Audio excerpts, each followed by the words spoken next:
next for Memphis. And y'all are here because we are embedded in Whitehaven. That's one of our on-the-ground neighborhoods. So On the Ground is kind of a unique reporting program where we embed a news team in a neighborhood for 3 to 5 months. During that time, we write articles about small businesses, we create videos about local leaders, we produce photo essays of parades. We have another photo essay coming up about the great health care that Methodist South provides. And we attend neighborhood meetings and speak with residents about how they feel their community is represented in the news and how we can sort of bridge that divide between sort of the outside perception of a neighborhood and the inside perception of a neighborhood. So during that time, we've been researching Whitehaven since December, and this is kind of our capstone event. The theme that we kept coming back to is people saying, everyone thinks that the center of Whitehaven is Graceland, and of course, Graceland is a huge economic driver in the neighborhood, but there's so much going on. I mean, there are huge... Thank you.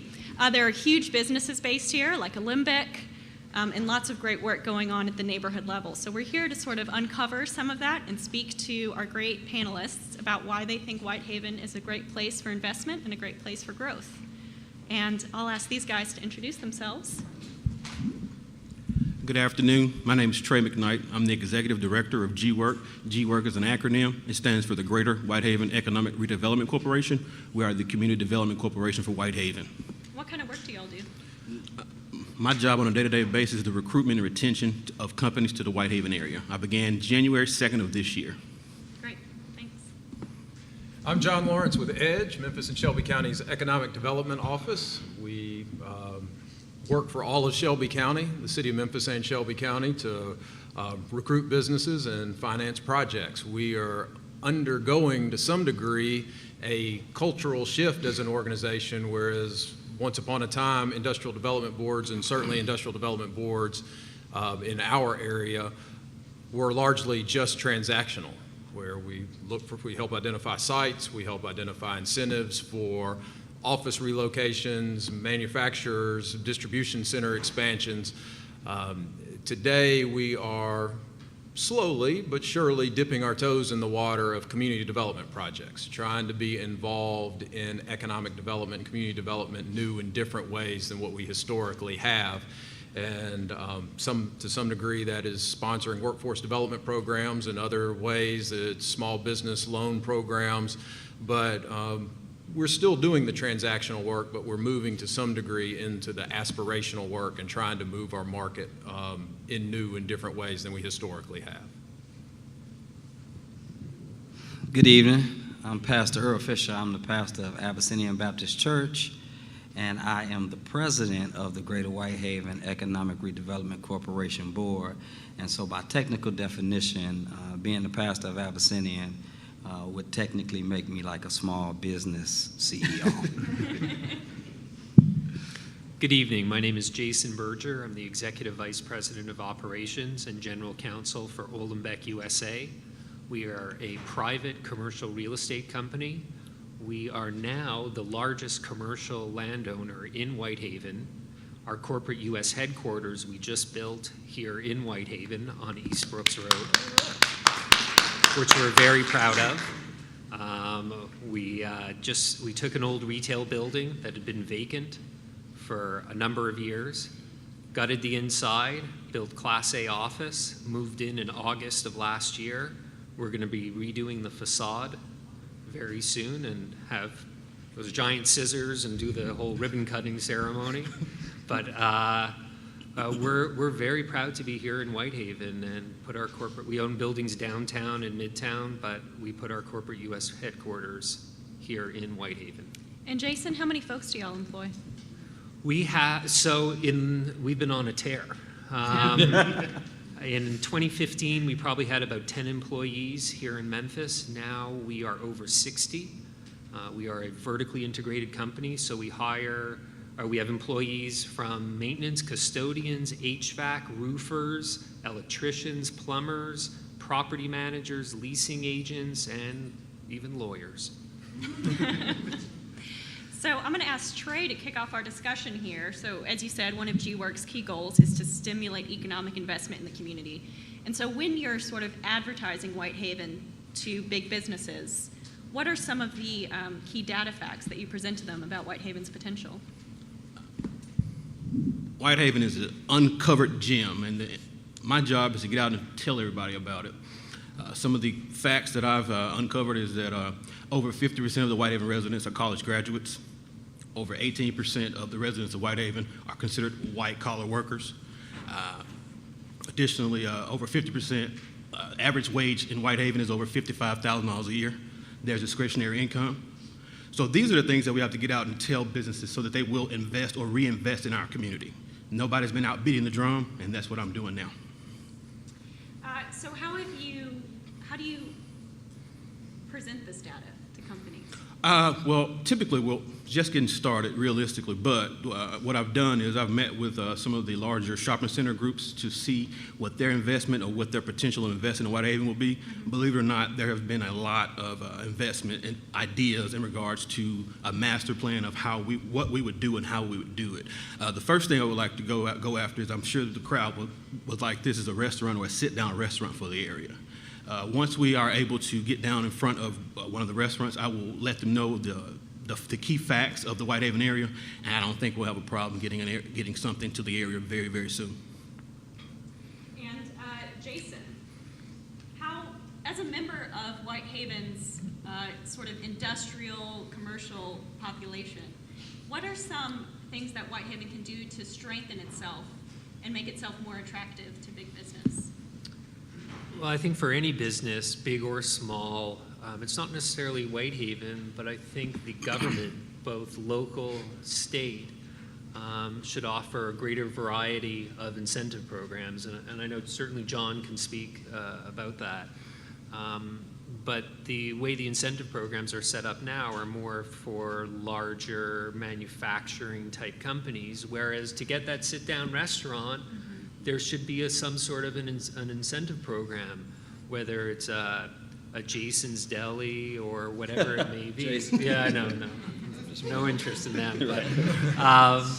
But no, to be honest, our employees, I'd rather that they have lunch, both as an employer in Whitehaven, as opposed to driving to South Haven or going to Midtown or downtown. Yeah. I think that's really one of their biggest complaints is they can't stay local at lunch. And I think you'd hear the same thing from the folks at Medtronic, the folks at Smith & Nephew. We love going to Graceland for lunch and for some of the other restaurants on 3rd or on Elvis Presley, but there needs to be more done. So, Pastor Earl, that last comment about buying local in Whitehaven got you kind of animated. What do you think about that? Well, I've spoken with Jason for a while about the initiatives that Olenbeck has engaged in to try to reinvest in the Whitehaven area, and so we continue to salute him for what he has done. I think any solvent community is going to be such because there are a variety of ways for businesses to thrive in that community, but also there are a variety of ways for the residents to thrive as well. So even as I was hearing my dear brother and our executive director, Brother McKnight, cite off the concrete statistics of what Whitehaven looks like, we also know that since 2011, about $700 million has been allocated for business ventures.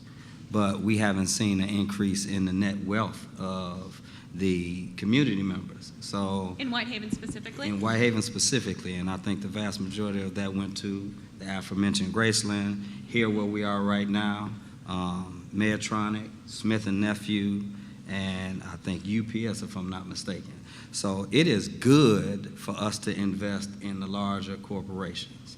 It is good for us to try to do our best to hold these corporations to a particular standard whereby we don't see what I think Jason just articulated towards the end, which is a particular type of business practice that borders on exploitation of a neighborhood as opposed to the type of reinvestment in a neighborhood that would make the community members as productive and as prosperous as some of the corporate members. And that's one of the things I think we spent a lot of time trying to negotiate as a board at our inception, because there's a difference between economic development and economic redevelopment. To redevelop actually concedes the argument that the initial development did not work as well as it probably should have. And so we had to ask ourselves the question, in honor of our predecessor organizations and so many people who care so much about Whitehaven, what is it that we could do to ensure as much as possible that we don't fall into the same traps or the same habits as some of those who preceded us? So there's some wonderful opportunities, of course, in Whitehaven. And I think if we had more business owners like Jason, more people who cared about the community like Brother McKnight, I think we'd be doing better than we have done in the past. And what are some of those economic development strategies that you would push for, advocate for, to make sure that development benefits all residents of Whitehaven? So that's a slippery slope too. Jason talked about government intervention, at least to some degree, and especially with the ways in which the current legislative infrastructure is and what the precedent has been up to this point.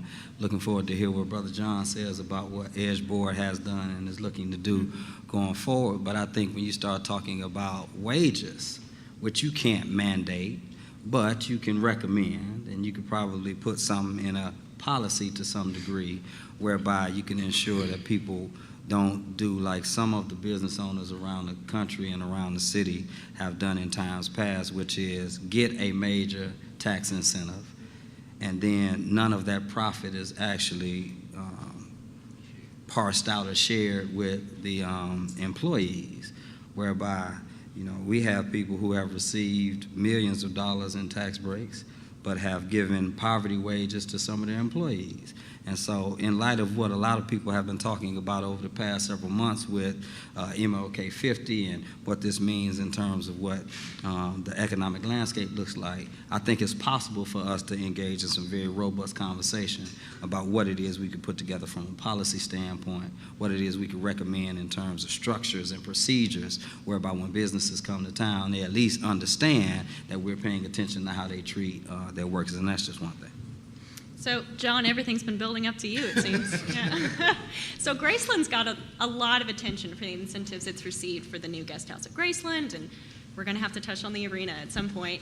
But what are some of the other incentives available to some of the smaller businesses? You mentioned this about kind of a change in culture Edge is undergoing. Yeah, first,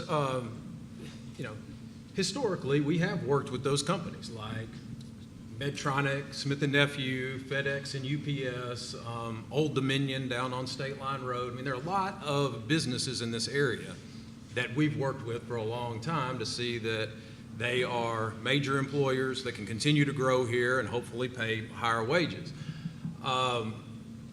And as we started looking at the area and looking at new ways to participate, I mean, before we get off of Graceland, let me just go ahead.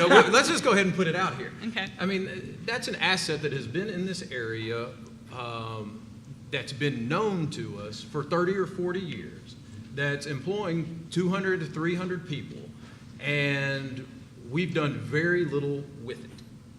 And in the last 2 or 3 years, we've seen a plan hatched to complete the hotel, add a significant amount of convention space, add new restaurants, add new retail, and do all of this at a high convention quality level. And all it took was a relatively small public participation. I mean, this is a $120 million development that a tax increment financing district has put $20 million into. That is a lot of money, don't get me wrong, but it's 15% of Sure. the project. And so if someone had come to us out of the blue and said, I'm going to build a convention quality hotel and a convention center and all these ancillary uses, and it's going to be $150 million project, and all you have to do is come up with 15%, we would have jumped all over it. We've been crazy not to. So to think that we're doubling employment at an asset that we've always had, that's something to be excited about. But that's but one asset. The other employers in the area certainly fit our traditional model. We understand how a medical technology headquarters works. We understand how an orthopedic manufacturer works. We understand when you walk through the door, if you're going to create hundreds of jobs and you're going to pay $50,000 a year and you're going to invest $100 million, we know how to work with that. What we're attempting to do now is figure out ways to help those smaller businesses. With the Intercity Economic Development Loan Program, it's a forgivable loan program that's offered to businesses in new markets tax credit eligible census tracts to help them more attractive to become more attractive to customers through renovations to their property, or to become more successful through purchases of new equipment. And in the Whitehaven area, we've worked with a startup print shop. That's largely an industrial operation. We've worked with a restaurant. We've worked with, we've worked with a barber college. They're right in Whitehaven. There are only a couple of these that are right in what you consider Whitehaven. There are 2 or 3 others that are very, very close by, but we would like to do a lot more of that. One of the things that you run into, though, is that I think it's something that has been alluded to, is that Whitehaven is in this odd ground where you can look at the commercial corridors and know that there's a tremendous amount of opportunity and investment that's needed there. And you feel like, well, this is an area where disinvestment to some degree has occurred, but when you go into the neighborhoods, you have high occupancy rates, you don't have a lot of vacant houses, you have wonderful home values, you have significant income, you don't have a tremendous amount of unemployment, which really goofs up government programs. So if I have an intercity economic development loan program that's geared towards new market tax credit eligible census tracts, there are only so many places in Whitehaven that I can apply that. So that's a place that's something we're going to have to navigate and figure out. Some other things that we have been doing is to focus less on the transactional piece of helping business and attempt to help prepare the labor force that will work in those businesses. So we've made a significant investment into Ready Whitehaven, the Southwest Tennessee Community College program to train people in the medical field. That's an investment we made last year. The first class graduated this fall. There's another class that's underway now. And so that's a step in that direction.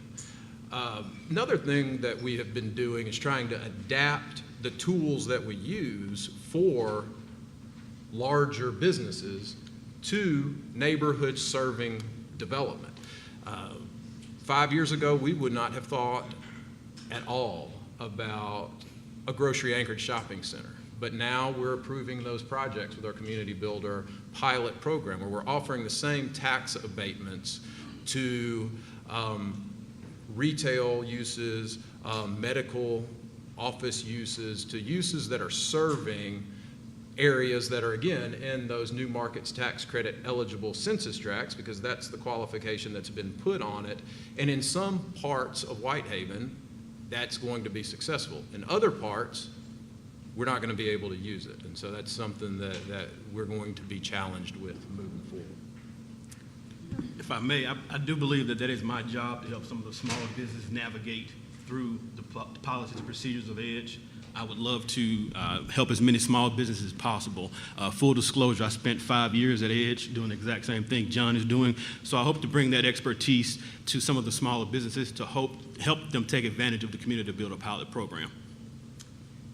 So now that we got a hard question out of the way, here's a fun one. So, Trey, you called Whitehaven a hidden gem. I'd like to ask everyone on the panel, we can just go straight down the line, what are some of those hidden gems individually you find in Whitehaven? It may be your favorite restaurant, or a childhood memory about the place, or something that gives you hope for the neighborhood. I grew up in Whitehaven. I'm a Whitehaven resident, well, not now, but I grew up in Whitehaven my entire life, Garden View Elementary. Favorite thing for me is Twinkletown. I always think about prosperity and black wealth or black excellence. For folks that don't know, what is Twinkletown? It's a very upscale neighborhood in Whitehaven, not far from here, but what's a better way of describing Twinkletown? Not far from Elvis Presley in Winchester. Okay. Dodge's Chicken, yes. For me, that is one of the things that it's a shining star in my mind.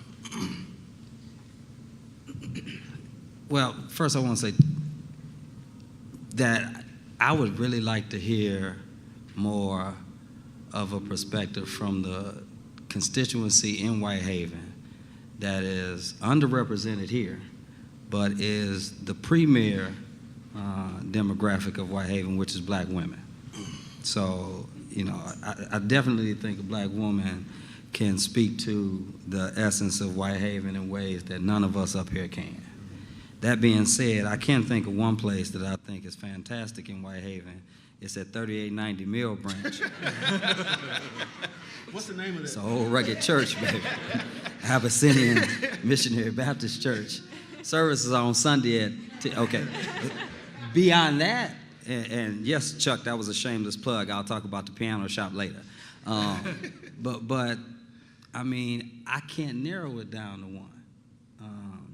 Because not only do you have some wonderful, I mean, the beauty of Whitehaven, which is what puts John in a quandary, is its diversity in expression and representation.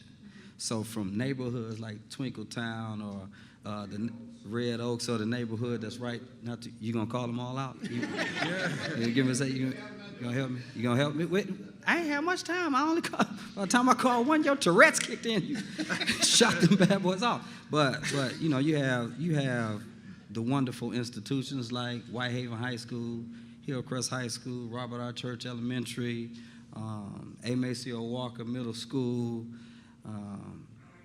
Garden View.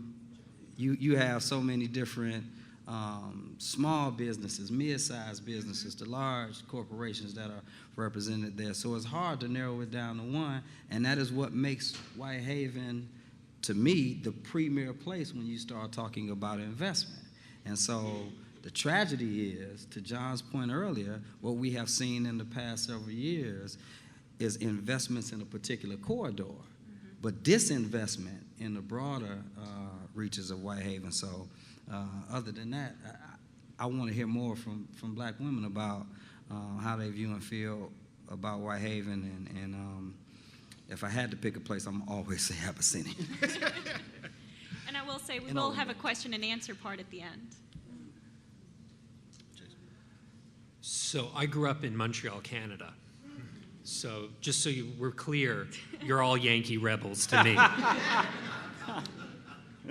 With that being said, my wife who grew up in New Jersey, we moved here in Memphis in June of 2016 with the purpose of making Memphis our corporate U.S. headquarters. We own properties in Las Vegas, Dallas, Atlanta, Hartford, Connecticut, West Virginia, and all the places in between.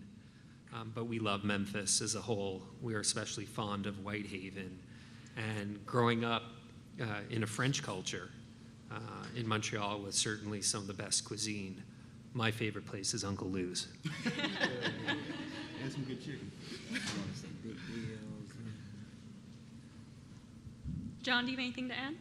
You know, I'm a guest when I come to Whitehaven, and since Uncle Lou's was stolen, you know, Marlowe's is a favorite spot.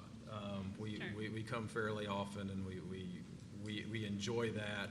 And then there are several times a year we find ourselves at the Nike clearance store, stocking up for holidays, for birthdays. We do an awful lot of shopping there. So usually when I'm here, I'm either doing business or I'm a guest. Or eating I'm ribs. I'm triangulating between Marlowe's and the clearance outlet and Uncle Lou's. So my next question is, a challenge faced by a lot of Memphis neighborhoods at this time is attracting the young professionals and the next generation. And obviously Whitehaven is a neighborhood that has a lot of kind of old generational wealth. What makes Whitehaven a viable community of choice for the newest residents? And maybe what are some of those amenities or resources the neighborhood could develop to attract new residents? Well, I'll be currently working with Mr. Walker, hopefully in the near future, trying to attract some of the younger people. Through my research, I have seen that one of the threats to Whitehaven is the stagnant growth. Growth has been at 3%, and the average age of the residents is just over 59 years of age. Is So, that stagnant population growth? yes, that's correct. So 3%. So what we're finding is that millennials don't want to own a home. Right. They want to be able to walk somewhere. So right. We're not going to be able to pick Whitehaven up and move it closer to downtown. But what we can do is try to get some multifamily housing done, try to cluster out and get more things. So write this down, and people, I want to live by LWWP. That's live, work, worship, and play in Whitehaven. That's our plan. Hey, can I butt in here for just a minute? I mean, because we have talked a lot about the quandary of the aging population and the significance of the single-family home ownership neighborhoods and the need to create options. But we also need to take better advantage of what we have and realize that the spending power that exists here is pretty extraordinary. I didn't know this until last night, and I got to thinking about, what does Whitehaven really compare to? And you start thinking about it, Whitehaven, and if you think about the traditional boundaries of Whitehaven plus maybe a few blocks to the north, you got about 20 square miles. That's about the same as Bartlett, Germantown, or Collierville, other places that are perceived much differently. And the population is remarkably similar. And you got about 50,000 people that live within the 20 square miles of what's known as Whitehaven. That's a city. Bartlett has about 58,000 people in their 19 square miles. Germantown has 39,000 people in their 18 square miles. Collierville has 24 square miles and about 49,000 people. These are remarkably similar places that function in some ways similarly, in some ways a lot differently. But if the residents of Whitehaven start spending their money in Whitehaven, there will be much, much more in Whitehaven. Now, and I think that the amenities that already exist off of the people that live here are in many ways amenities that are welcoming to anyone. I mean, if I'm a young person and I need a bar to go sit at, Marlowe's isn't a bad place to be. If I need to go shopping, and then that's the future of retail amenities, is not the Nike clearance store. It's not going to buy those types of things. The future of retail is one-of-a-kind, entertaining amenities. And in many ways, those types of things exist here. The other future of retailers is convenience items. And, there's an Aldi here. There are Walgreens here. The convenience items exist. And to some degree, the one-of-a-kind, really unique entertainment items exist. And if those can grow and you can start building to some degree in between, then there's opportunity to build from that. But I don't think you're not picking up a downtown atmosphere and putting it here. You're growing from those core things that you already have. And I think there's an extraordinary opportunity here based on those 50,000 people that live here already that support an economy that is already here. If I may butt back in. Well, we're going to, let's wrap this up, and then we got to take some questions. To John's point, Whitehaven represents $649 million in buying power. If Whitehaven was a city in itself, it would be the 6th largest city in the state of Tennessee. We have to use our buying power and show people what it is we're trying to do. Great. You want to butt in? You can butt in, Pastor.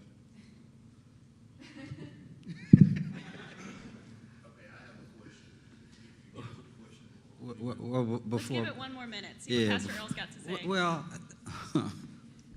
so what I'm about to say, I'm representing not G-Work proper, right? But I do want to interject a particular perspective that I think is necessary. And so hearing John describe the framework of Whitehaven in comparison to spaces like Germantown and Collierville, from a numeric standpoint, when you start talking about general population, yes, numerically in numbers, there's a lot of similarities. But there's a concrete difference when you start talking about what the residents look like. And I don't think we can have a robust conversation about economic development or redevelopment without factoring in the realities of racial discrimination. When you start talking about lending practices to businesses, you start talking about wages that are being made. And so if we want to talk about this sincerely, let's factor in how much investment has taken place in Midtown and downtown to increase the quality of the amenities that may attract people from Whitehaven to go downtown or Midtown instead of around the corner. And then let's factor in why this may have been the case. And then why somebody like me is always seen as the outlier, because I have to bring it up because this is the 100-pound elephant in the room. Because Edge did his study, right, about how much money goes into black businesses, less than 1% of business receipts. And it's not because it's hard to find a black business. I told somebody, a white brother who I know, I said, it's harder for you to find a white barber in the city than it is for you to find a black business to support. But if the black businesses are being strained to some degree, and I'm not here advocating for black businesses as if every black business is of high quality. I'm not naive. But I am saying if one group gets 8 of the 10 cookies and the other 50 groups are left to fight over the 2 cookies, obviously what you're going to ultimately end up seeing is a lower quality or a lower standard in terms of presentation. So if what we want is to increase the amount of wealth in Whitehaven, then this has to be a comprehensive initiative that factors in these realities, because the fact is you cannot turn Whitehaven into Collierville or into Bartlett or into Germantown, but maybe you can Renaissance Whitehaven into Harlem. I see some heads nodding. This is a good time to take some comments or questions from the audience. We've got a microphone up here. You've got a big voice, but this helps us.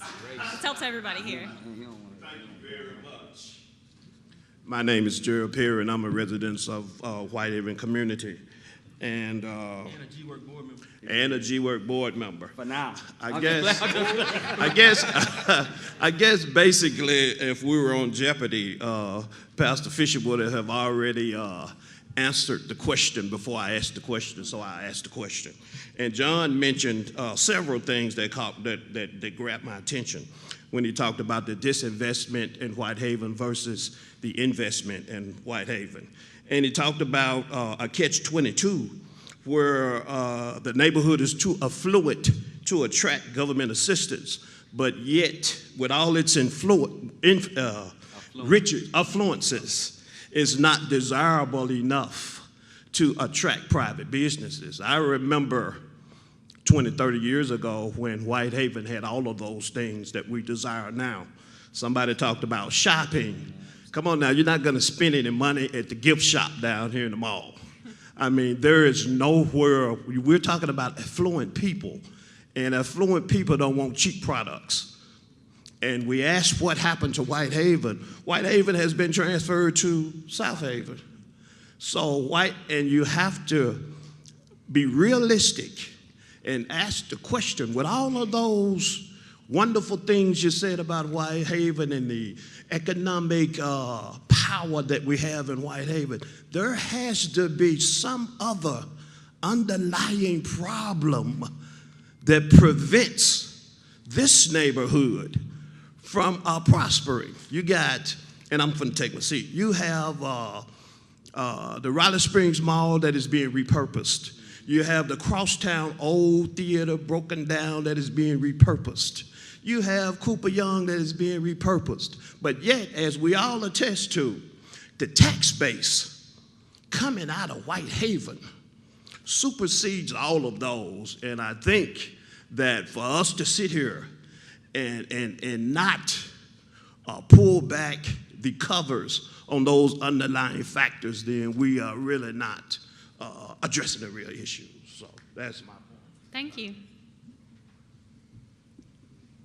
So do y'all have any feedback on that? What is Whitehaven's greatest opportunity for growth that it faces now? There has not been, in my opinion, has not been a champion for Whitehaven. There has not been anybody out there beating the streets talking about these statistics. We have got to get a hold on several things, and one of them being the news reporting crime in Whitehaven is not in Whitehaven. We have got to get a hold on, I read a story the other day where they said that the average income in Whitehaven was $36,000. Well, it's not. It's $59,000. It's a huge difference. There's discretionary income in this community. It's my job to talk about that. It's my job to bring things back to this community, and that's what I plan on doing. The market may dictate some of this, and I hate to get into a lot of this with some real estate guys in the room that are a lot smarter about it than I am, but as business has moved farther south and moved to South Haven, South Haven now is going through some of the things that Whitehaven went through 20 years ago because it's moving farther south. Yep. And as some stuff moves farther and farther away, that will open up an opportunity then, because at some point, the drive time radius is going to get too far. Whereas right now, it's really easy, if I live in Whitehaven, to run right down the street. But as some of that moves farther and farther south, that's going to leave a hole in the market for at least some type of backfill commercial space. And I think some analysis as to what those types of businesses should be and would be, and some type of analysis as to when those would likely become viable, and some analysis as to what it takes in the market in terms of population and income to support would probably be time and money well spent, so that we can start thinking about capturing some business as it gets too far away to serve this market. Because right now, it's inconvenient, and it leaves some vacancy in our Memphis commercial districts, but I can still get what I need if I live around here. But soon, and probably real soon, some of that is going to move that one more mile south, and that could then leave a possibility for new business to be recaptured in this area, and that's perhaps something we need to be thinking about. Now, Jason, we're always hearing, especially attending EDGE meetings, that companies need tax incentives to help keep them here, as opposed to going across the border and getting Mississippi's tax incentives, and Olympic chose to stay and invest in Whitehaven. What shows you that Whitehaven, or what shows your company that Whitehaven is capable of, great growth? So when people think of Memphis, people outside of Memphis think of Memphis, the first thing that comes to mind is obviously Graceland and Elvis. That's what attracts the tourists from Europe, from Asia. That's what attracts a lot of that tourism money. Maybe they heard about the ducks at the Peabody, but chances are Beale Street, music scene certainly. But what most people don't realize about Memphis is it's a logistics mega hub. You have rail lines going north, south, east, west. You have highways north, south, east, west. To a certain extent, you have the Mississippi River. Memphis, on a commercial level, is what the new economy is going to be. It's not retail anymore. It's Amazon. It's FedEx. It's direct-to-your-house deliveries. And I agree to a certain point that the nature of retail is changing, and it's changing rapidly. It's going to be an experience-based, convenience-based market. Needless to say, I'd love to see a Target here. I think everybody here would agree. There was one right where... No, but it would be great to see a Target. It would be great to see some more of those stores. And they come with warts and all, I admit. But to answer your question, what attracted us, our bread and butter, north and south of the border, is logistics and office. warehouse and industrial properties. And for a long time, those businesses left Whitehaven, which created an opportunity for us to come in. We're a vertically integrated company. It was cheap for us to come in. And you know what? I have no shame in that, is that we know how to turn these buildings around. Is that if you can buy, it's basic economics. If you can buy something cheap, I can undercut the neighbor on my lease rates. And I have more money to invest into the property. And that's what we did. We bought these industrial buildings that, and I won't mention names, some of the other Memphis real estate companies didn't want to spend money on. And we said, you know what, we see an opportunity here. We see a logistics opportunity here, whether it's feeding the FedExes, the CN rails, whatever it may be. That's the opportunity. And along comes with that is the skilled trades. Is Southwest Community College has some great programs. And from our point of view, they can't generate grads fast enough. You know, it may be nice to think about some of these other jobs, but really, HVAC, electrician, plumbers, roofers, they make good money. I know, not that I write the checks, but we hire them. We pay 100% health insurance for all our employees, something that's unheard of. So, you know, if we could just find more people to hire, that's our biggest problem here, is we can't hire enough. But, you know, it's Whitehaven to us as an outsider looking in. I guess I'm not so much of an outsider. I've been here almost 2 years. But Whitehaven's on the cusp. As the economy is changing and as Whitehaven is really the logistics hub with the airport and FedEx being so close, it's on the hub of just more and more companies coming here to take advantage of the different modes of transportation.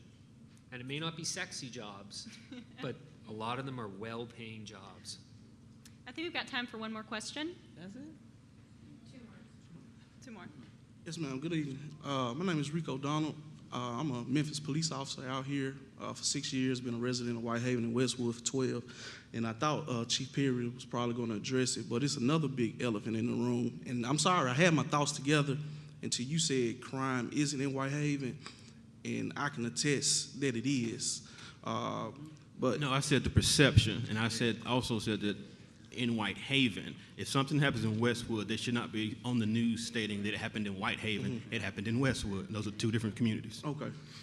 But I can probably dib and dabble that suspects and victims shop in Whitehaven, vice versa, Westwood.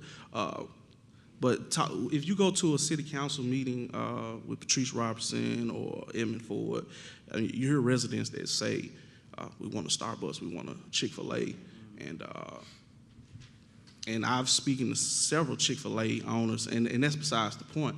But in reality, they always say, I know we say public policy and stuff related to some of the grants or whatnot that Whitehaven gets for businesses, but in actuality, how much is crime an issue for a lot of these businesses moving in? Because I know we can say policy, but if we lived in Mayberry, some of those policies could get rewritten easily, and if we had a certain demographic of people in here, they can get rewritten, but how much is crime affecting some of the upward mobility of businesses and economic empowerment in Whitehaven? I don't think you can quite quantify it. I do know that businesses such as Smith & Nephew do deal with working people out in front of their buildings, and I know that they don't want people coming in from out of the country, this and the other, and they're bringing in their customers. And 2 nights ago, somebody got shot at a hotel right across from Smith & Nephew. Now, crime is always going to be a factor in certain areas. It is what it is. But I don't think that the gem that is Whitehaven should be brought down by a few bad apples. I think that statistically speaking, the majority of the crime, you could probably attest to this better, that happens in Whitehaven would not be armed robbery or different things of that nature. It would be more along the lines of a car being broken into, different things like. So I think we should do a better job when we talk about crime. We need to parse it out as to what we're talking about. What is the crime? I don't think if the right business or the right people that are looking to locate are going to not locate in a certain area. I do know that in my previous life at Edge, we worked with the business to remain in Whitehaven. Specifically, what we did was we worked with them and we got them actual what are those cameras called? Blue lights. Skycott cameras, and it reduced their crime by 25-30%, and they remained in the Whitehaven area. So things can be addressed. They're on a case-by-case basis, but it would be foolish to say that crime or perception of crime does not hurt the area. Yeah, I was just to address that. Are you based out of the Rains precinct? Yes. So first of all, thank you. You guys are fantastic. We really, everybody. We, as a business in Whitehaven, we work directly with Mickey Williams. We work directly with, and her name escapes me. I'm sorry? And so, and you know, part of that is a partnership that to truly effectuate change, it can't be one group pushing. It has to be a partnership between government, private business, and community leaders. That's the only way real change is going to happen, and that's the only way real change is going to happen here in Whitehaven. And certainly, the police department, I guess, almost touches on all of that, on those three factors. But I think we've noticed but we've noticed a significant decrease in crime in our properties, and we have large industrial parks that are open. Anybody could drive in at any time, but able to have a greater line of communication with the police department and saying, hey, we're experiencing these issues. How can we work together to help? And at the same time, when the police department has events, recently on Easter, the Rains precinct held an Easter event right there. It was Saturday before Easter. And so we participated in that, and, you know, getting, showing the community that the police department cares, that the police department and businesses care, can certainly change the attitude of the public and hopefully reduce crime. If I may for a moment, and I agree with Jason's premise, especially that it is a collective partnership. So when I said something earlier about comprehensive plans, these are the types of things I'm talking about. Like, what can we do to make sure that law enforcement is being held accountable and responsible? At the same time, community members and leaders are at the table and also being held accountable and responsible, and so is government. I want to also try to dig into what Trey said about perception, because this is important too. If we look at the numbers, Whitehaven being so large, obviously that's going to play into the amount of criminal activity that takes place. So I think the point that Trey may have been trying to make is there are certain pockets where you see this type of behavior being more prevalent than in others, which is the case in every other neighborhood as well, but these other areas are not as large as Whitehaven. So this is in one instance whereby the proximity of Whitehaven becomes a gift and a curse if you start talking about calculating certain type of criminal activity. Nevertheless, we know that there are always connections to criminal behavior, education, economic empowerment, and other social and political opportunities. And lastly, I will say, until we're willing to deal with the elephant that is our police departments being politicized by people who have governmental aspirations, that thereby paint a picture of certain types of neighborhoods being more prone to crime and violence than others, when oftentimes it's just underreported or under-policed. Because if I increase the number of police in a particular neighborhood, obviously I'm going to increase the amount of times these police officers interact with civilians. And that's going to ultimately increase the number of times that criminal activity is being reported. But if crime is not being reported in other areas because those areas are not nearly as heavily policed as other black and brown areas, then these are the reasons that we're going to have to discuss what perception really looks like versus reality. So again, it is this collective partnership. It's about everybody having all hands on deck and everybody being equally or equitably responsible for what is happening. And it's also about the truth, about the difference between perception and reality. Yeah.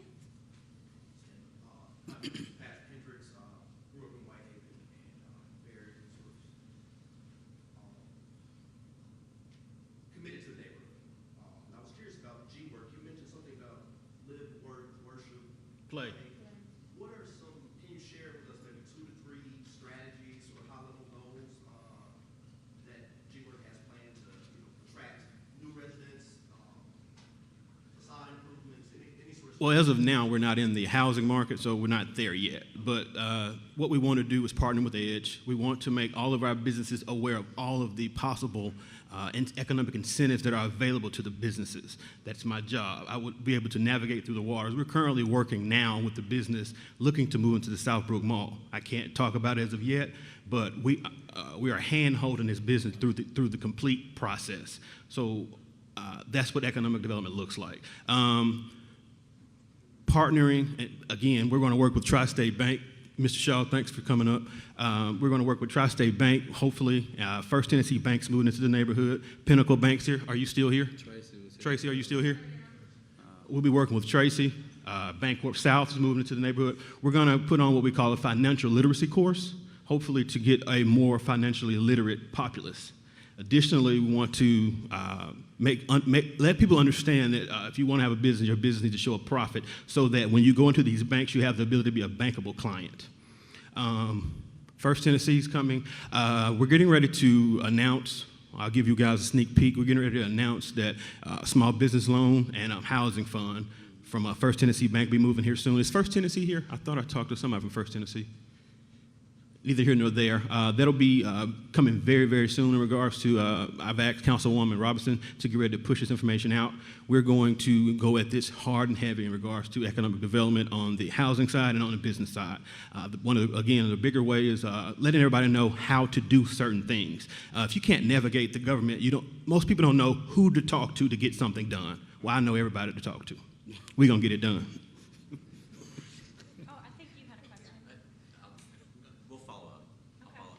Shoot. This is more of a statement in support and everybody that's up there. I'm Chuck. Oh, I need a microphone? First time. Oh, boy, this is going to be fun. It is. It is. My name is Chuck Strong. I'm a 50-year resident of Whitehaven, and I own a business, Pianos, Flowers, and Gifts, of GWORK. 40 years. And I'm a member of the GWORK board. To touch on what Reverend Earl said, first of all, this body can support this community in one big way: identify with the businesses that are already here. If you don't know who they are, and a good portion of them are African American owned, there's 10 within 1,000 yards of my business.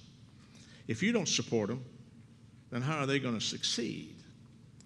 Get back on Graceland a little bit. Graceland, with their investment currently, when you infuse a community with 600,000 plus people, no other part of Shelby County does that. Those people come here. They don't fly in, walk in, drive in at 8 and leave at 5. They're here for 3, 5, 10 days, 2 weeks at that facility or facilities around here. So food, car rental, gas, drugstores, churches. Maybe not yours, but I know it's. A couple sprinkle over there. But I'm going to push the Catholic version. They have a mass at St. Paul's, and there's 800 people there. And we don't pass the bucket, though. We don't catch them that way. But understand what you have, and those people are spending their money up and down these avenues. Now, all the things that are going on, you've got 2 new shopping centers that are booked. A new restaurant has taken over. Sean Massey would be a good person for us to talk to. Sean and I are working together now to put a master plan together for Whitehaven. So all of those things are happening, but talk about the good things. We've got the 2nd largest new library in town. We got a hospital that's expanded 2 times with Methodist Hospital. Most people say, "Oh, I didn't know you had a hospital." You'd be surprised. When you're on the street, what people will say and perceive that we have and don't have. Perception. If you look at the migration, when everything shifted east, Hickory Hill and that area, look at it today. That did not happen to us. Whoever lived there could not, would not, and did not support that community. Hickory Ridge is gone. The car dealerships are gone, the restaurants are gone, the clothing stores are gone, the box stores, Circuit City are gone. Because that community did not take hold of what they had. The bookstore's gone. Pick a business, and they're all gone. Now, we need some of those. Do y'all read? Y'all eat? Y'all drink? Oh, boy, Okay, enough said. Enough said. But Thank you. take advantage of what we have. Nice job. And, ma'am, we've got one more question, then we're going to do a flyby If I wrap may, up. To Chuck, to your point, we're currently working with Elvis Presley Enterprises to figure out a questionnaire sheet as to where do these 600,000 people go to eat when they leave Memphis. What is it that they want to eat? What is it to figure out how to entice the businesses to stay? Keep in mind, too, when they build that second venue, which they're attempting to bring 58 to 6,800 after they quit arguing with the Grizzlies, those, in most cases, are going to be Memphians because it's local entertainment or it's entertainment. And those people aren't going to come from St. Louis. They're going to come from Memphis. It's like the Orpheum or downtown or whatever, wherever they go for G-Work in all those places. So that's another segment of people that are going to be coming into our community. I'd like to add one thing about hidden gems here. Whitehaven has some of the nicest tennis courts in the entire city. They are domed. You can play year-round. They were just resurfaced. Tennis is one of those sports. It's up and coming. It's hot. I'm a big tennis player, but no, and it's inexpensive to play. So really, the tennis facility here is second to none. Thank you. Sorry to make you stand up, sit down. Quite all right. Good evening. My name is Attorney Pamela Williams-Kelly. I have a question. Well, first, let me go back. I have been a 23-year resident of Whitehaven, and my home has been broken into 3 times. So that's not a comfortable feeling. So crime is very real in Whitehaven, and there is an increase whether we want to admit it or not. Secondly, there seems to be a contradiction in a statement. One, Trey, you mentioned about EDGE, and so did John, and I met you a few weeks ago at an EDGE meeting, and you talked about you want to support the small businesses. But then, Jason, you said your employees say they want a sit-down restaurant. But it sounds like they just want a big chain, because there are plenty of restaurants in Whitehaven that have sit-down space. So it seems there needs to be a conversation between the two of you to convince your employees that the restaurants that we have in Whitehaven are already good enough. We don't have to have an Old Charlie's or any of those other restaurants that people seem to be chasing. I'm not. I like Hook's Fish. I go to all the places in Whitehaven and eat. I don't have to eat at the national chains. It doesn't bother me. That's my choice, but it's not my first preference. So I think I just want to see more about that. And lastly, I have been waiting for 365 days to hear from this organization once you got the $300,000. So I would like to know, all these meetings you're having, all these things that are in the works, I would like to see a better communication chain to the residents of Whitehaven, because I don't see it. You're right. We are the 53, more than half of the households in Whitehaven and Westwood are headed by females. That's me.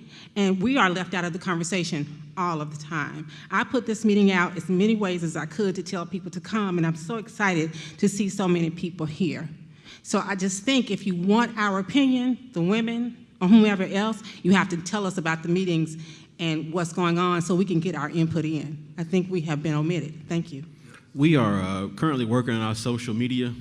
Thank you, Angelica. But we are currently working on our social media, so we'll be able to push that information out and communicate with you guys. Again, bear with us. Again, I started on January 2nd. So we're going to get everything up and running. My business cards are here, so you'll be able to follow us on social media very soon. We're getting in the process of getting all the information done. So again, I appreciate you and your opinion. Thank you. Yeah, I affirm that too, sister, and I wanted to say, to some degree, I think the entire group is at somewhat of a disadvantage hearing myself, Jason, Trey, Brother Chuck, Gerald, who was here, kind of sort of talk, because we discuss a lot of these initiatives and ideas at our board meetings. And one thing I will say, about the G-Work Board, and I don't believe I'm saying this simply because they were crazy enough to nominate me to be the president. But seriously, I think we are diverse, not just in terms of, not so much in age, I think I'm the youngest or the second youngest or something, but male-female That'd be ratio, male-female ratio is there.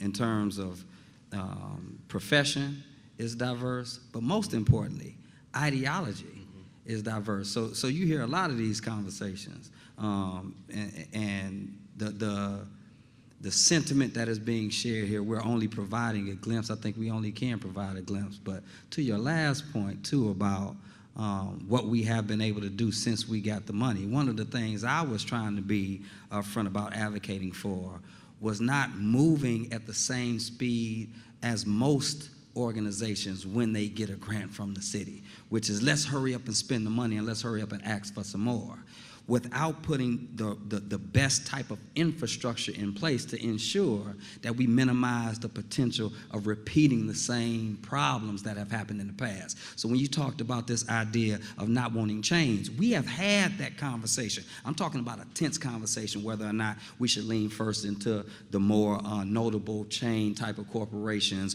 or whether we should lean more into small businesses. And these are things, these are wrinkles that we still have to iron out amongst ourselves if we're going to be the best organization we can be. But please know that we have every intention. I organized a group of young professionals. Some of them, I think, are in this room just to talk about what it is that they wanted. And so we're happy to be able to talk about the banks that are trying to offer different type of loan structures because they came to the realization that young people didn't want to come in and get a 15 or a 30-year mortgage.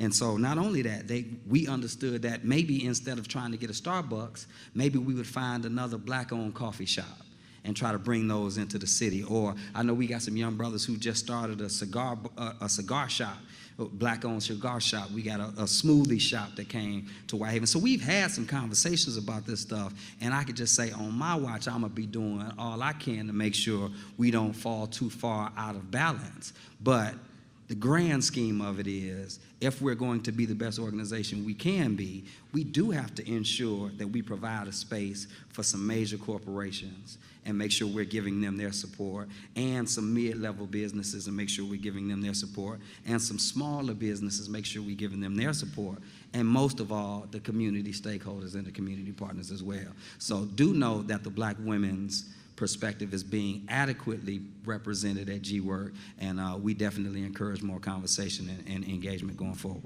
Well, y'all, I wanted to touch on the arena. If we could just do a drive-by real quick of your thoughts on Graceland's proposed arena and its benefit to Whitehaven, and then I'll have some closing words, and we'll say our thanks and goodbye. As the executive director of G-Work, I have one goal, and it's economic development in the Whitehaven area. I am 100% for it, but I'm also 100% for Whitehaven residents receiving some of the contracts that comes with some of the benefits. Now, I think economic development at its core, and I do know John's going to speak to this as well, but there will be a requirement if they do receive any governmental assistance. So we want to, any of the businesses that are in Whitehaven, come, let's talk. I can walk you through the process. I can help you get some of these contracts. Let's utilize my background, and hopefully we can get some of these Whitehaven businesses some of the contracts. But again, I'm 100% for it.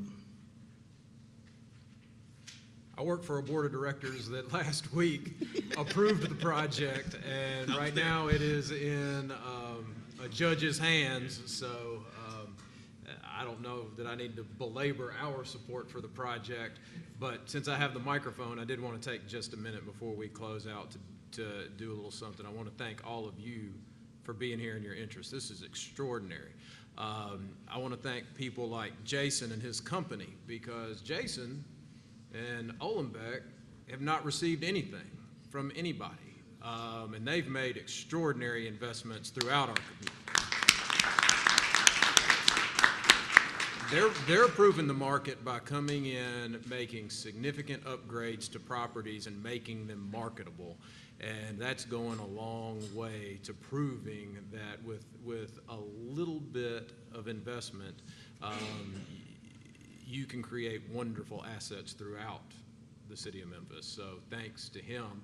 And then my last point, my other point of thanks is to G-Work itself. The Greater Whitehaven Economic Redevelopment Corporation is one of these things that's so needed.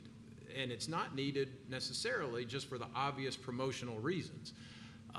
When you think about Whitehaven and you think about this area and you think that on one side it's bordered by the world's second largest cargo airport, and on the other side it has the world's fastest growing orthopedic manufacturing market, and on the other side it has a railroad, and in the center it has the state of Tennessee's second largest tourist attraction. These are extraordinary assets that don't ordinarily work together. If you think of corporate medical technology headquarters, they don't understand what's going on at an airport, and they don't understand what's going on in a neighborhood. They're just trying to get people to come in and go to work. When you think of a giant tourist attraction, they're not concerned necessarily about what's going on in neighborhoods and what's going on with employers up the street. They have their own focus on their own business. If you live in a Whitehaven neighborhood, you're trying to get up and get your kids to school and make sure that your yard is cut and doing all the things that you do when you live in a neighborhood. To put together an organization that brings all of that together at the same common table to have a conversation about how to move an area forward is truly extraordinary and one of a kind, and to bring all of those assets together to form a completed puzzle is a really interesting concept. Any of those things alone are an economic developer's dream. Thank you, John. And we're excited to see them all together. Okay, so thanks, everybody. I would echo the points that Trey made, that I think anything that's an opportunity like this for Whitehaven should be taken full advantage of. But at the very same time, we have to ensure that the way in which this is executed is something that benefits the residents and not just benefits the corporations. And one more point based upon what we talked about earlier, you can find information of G-Work on our social media stuff. So we have a website that's under development, but right now on Facebook, you can look up the Greater Whitehaven Economic Redevelopment Corporation. And on Twitter, if you are on Twitter, you can look up the Greater Whitehaven Economic Redevelopment Corporation. We'll do our best to post information there. I want to acknowledge the Vice President, Sister Tanya Boley, who is the treasurer, the secretary, Sister Tanya Boley, who is here, and Sister Cobbins, who is a board member as well. Those are a couple of the black sisters who are representative of G-Work. Our administrative assistant, Sister Angelica Taylor, too. So thank y'all for being here. I just want to thank all of you for coming here tonight. I think the Whitehaven community is so strong and connected, and we feel fortunate as a foreign company to have been embraced by Whitehaven, by Memphis. We've certainly embraced being a cheerleader for Whitehaven, whether it's our involvement in G-Work and different community organizations, participation in the community, and it's only going to grow. And you know, like I said before, Whitehaven is on the cusp. It's right there. And I think for the community itself to feel a little bit what we feel about Whitehaven and how bullish we are about Whitehaven, because we put our money where our mouth is. And if that's not evidence enough for some of you lifelong Whitehaven residents that a Canadian company came out of nowhere and decided to invest millions of dollars in your community, it's something to be said. Thank you, Jason. And thank all of y'all for participating and supporting.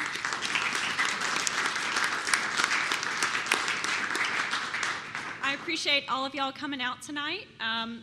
We have some evaluation forms out front that I hope you'll fill out. Tell us what you thought about tonight's discussion and about High Ground News in general. And follow us. We're just at High Ground News everywhere you could think we'd be. Thank you.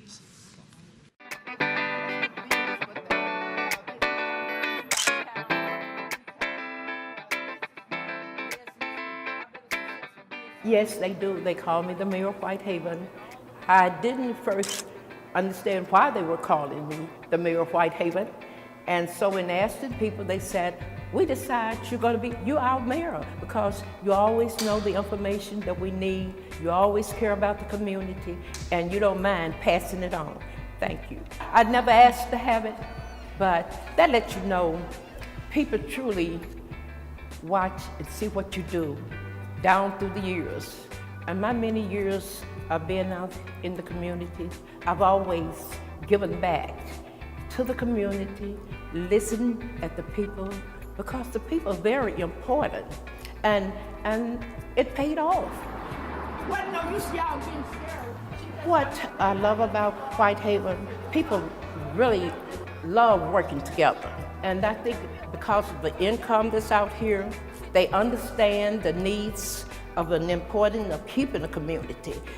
And I think this is a community that's growing to get there, to make a better community, and that we're being able to work together and see the same dreams and hopes for our future.